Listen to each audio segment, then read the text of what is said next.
कश्मीर के जंगल में टूनी चिड़िया अपने पति टुन्नू चिड़ा और बेटी टुनटुनी चिड़िया के साथ रहती थी। वो दोनों बहुत गरीब थे।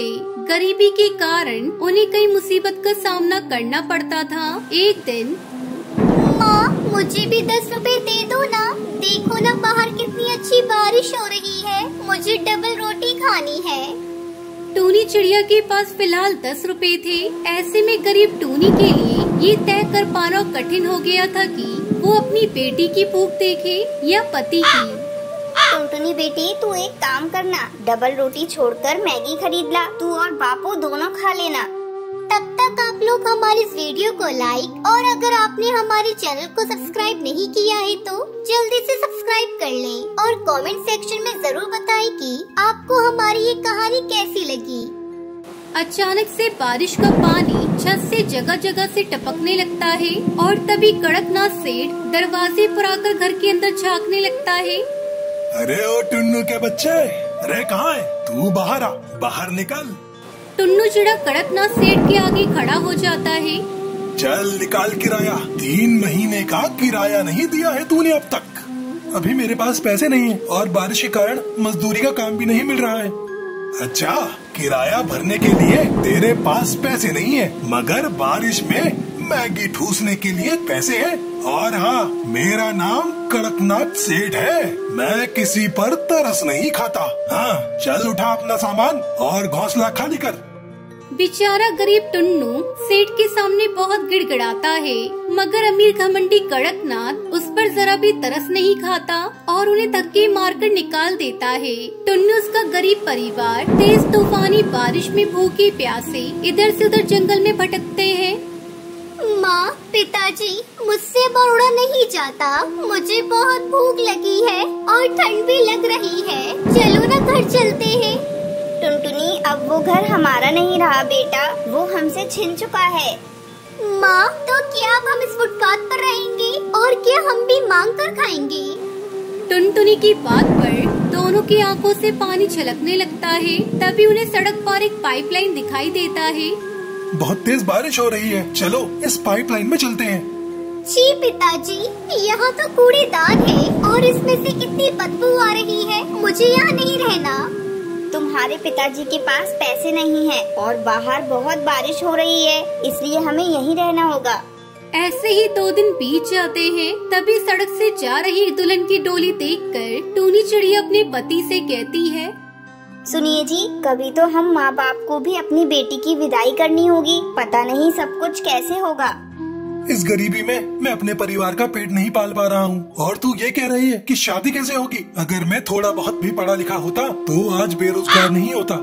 तभी टुन्नू कूड़ेदान में एक गरीब पक्षी को खाना पीनते हुए देखता है, जिसके बाद टुन्नू और टूनी चिड़िया अपना पेट भरने के लिए रोज बारिश में कूड़े में से खाना ढूंढते हैं और वो पाइपलाइन के पास में ही एक पेड़ पर टूटा फूटा घोंसला बनाकर रहने लगते हैं। इसी तरह से कई दिन बीत जाते हैं। टुनटुनी चिड़िया बड़ी हो जाती है।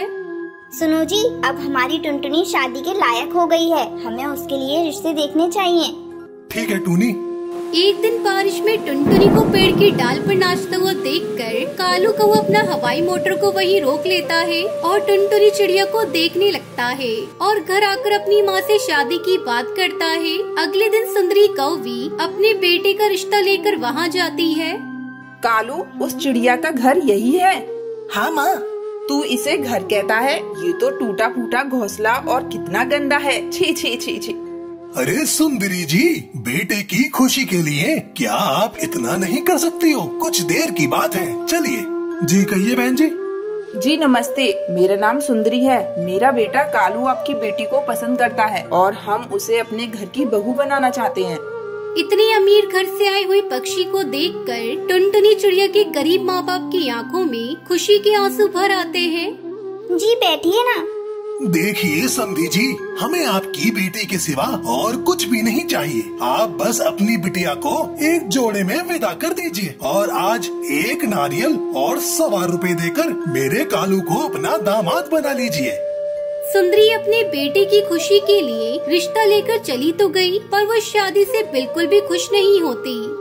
पता नहीं दोनों बाप बेटे को हो क्या गया है जो इन जैसे भिखमंगों के घर रिश्ता जोड़ रहे हैं। अगले दिन टुनटुनी शादी के लिए दुल्हन की तरह तैयार हो जाती है, मगर शादी वाले दिन बारिश सारा दिन होती रहती है। जैसे तैसे बारात दरवाजे पर आ जाती है। जैसे ही शादी की बारी आती है तभी सुंदरी कौवी कहती है, रुकिए टुन्नू भाई साहब, आपने दहेज तो दिया नहीं, अपनी बेटी को हमारे घर क्या खाली हाथ भेजोगे? मगर सुंदरी जी, दहेज की तो कोई बात ही नहीं हुई थी ना। अरे हमने दहेज मांगा नहीं, इसका मतलब ये तो नहीं कि आप दहेज नहीं देंगे। इसी वक्त आप कहीं से भी 10 लाख रुपए हमें दे दीजिए, वरना आपकी बेटी की शादी नहीं होगी। मगर मैं 10 लाख रुपए का दहेज कहाँ से लाऊंगा? देखिए सुंदरी जी, मैं आपके आगे हाथ जोड़ता हूँ, मेरी बच्ची को स्वीकार कर लीजिए, वरना ये गरीब की बेटी की शादी होते होते रह जाएगी। बस पिताजी बस, अरे नहीं बनना मुझे बड़े घर की बहू जहाँ पैसे के लालची पक्षी रहते हो। और माँ जी कि आपके बेटे इतने नकारे हैं कि कमा कर नहीं खा सकते। टुनटुनी बिल्कुल ठीक कह रही है माँ, भगवान की दया से हमारे घर में किसी भी चीज की कमी नहीं है, फिर ये दहेज क्यों लेना? भाग्यवान, तुम्हें तो खुश होना चाहिए कि किसी गरीब की बेटी का घर बस रहा है और ऊपर वाला तुम्हें इसका फल देगा, और फिर दहेज मांगकर उसकी नजर में दोषी बन रही हो। सुंदरी कौवी को बेटे कालू और अपने पति बिट्टू कबूतर की बात समझ में आ जाती है। समधी जी, समधन जी, मुझे माफ कर दीजिए, मैं आपकी बेटी और अपनी बहू को हमेशा खुश रखूंगी। इस तरह टुनटुनी चिड़िया कालू कौवे की शादी हो जाती है। फिर दोनों खुशी खुशी रहने लगते हैं।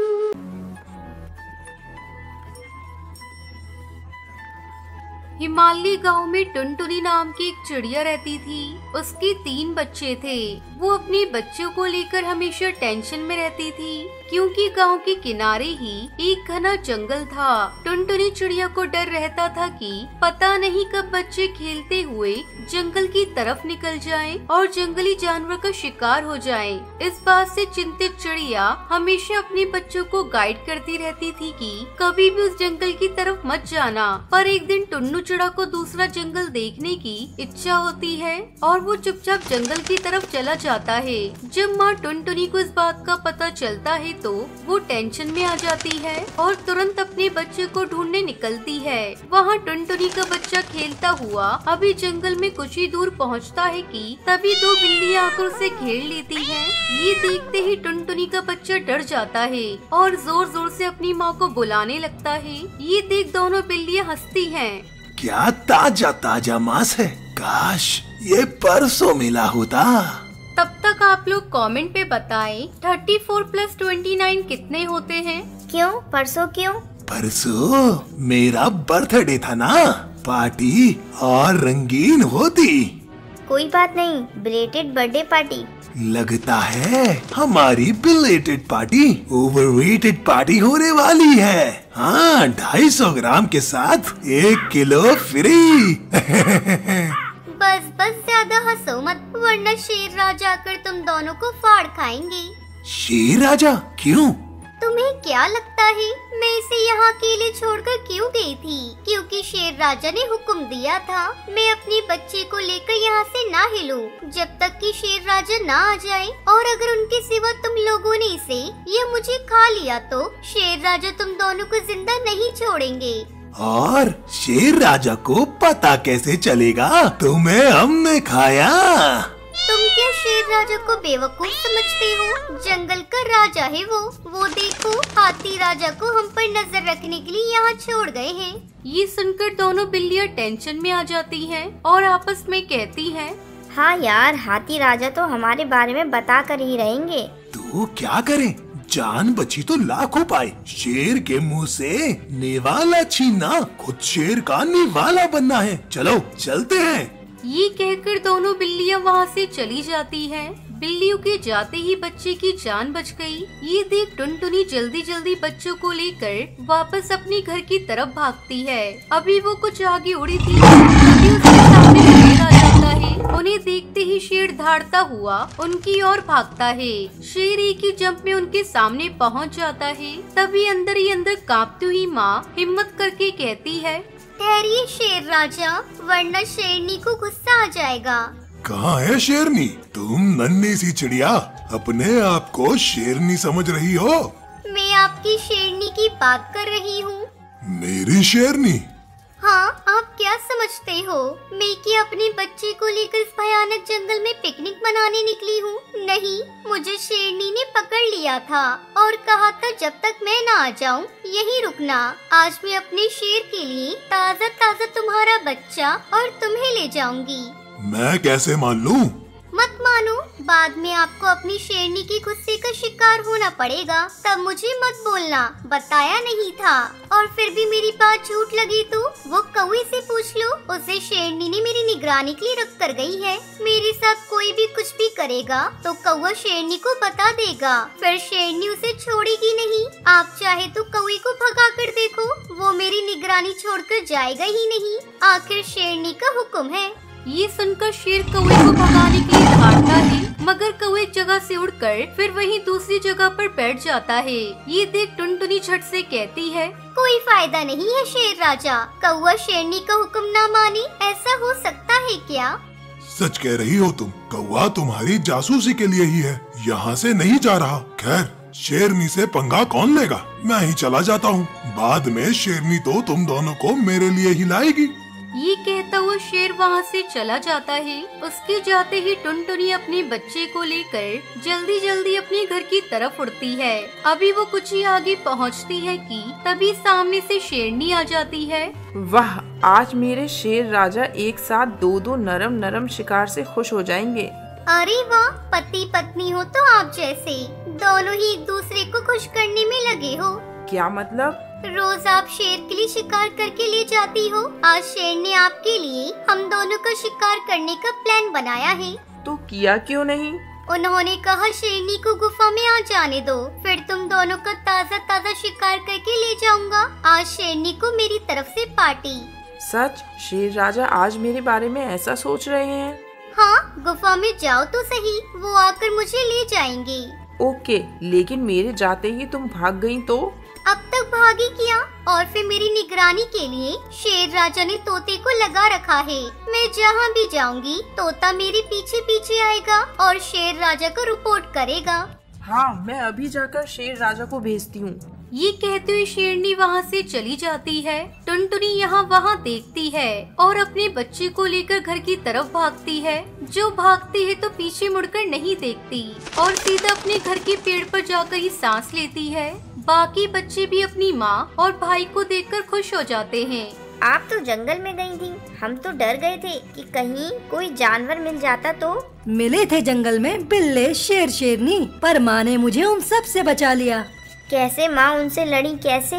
बच्चों, लड़ने की ताकत ही नहीं, दिमाग और धैर्य की भी जरूरत होती है। एक बात हमेशा याद रखना बच्चों, मुसीबत देखते ही घबराना नहीं चाहिए। धैर्य, दिमाग और चालाकी से काम लेना चाहिए। तुम खतरनाक से खतरनाक परिस्थिति से भी बच सकते हो।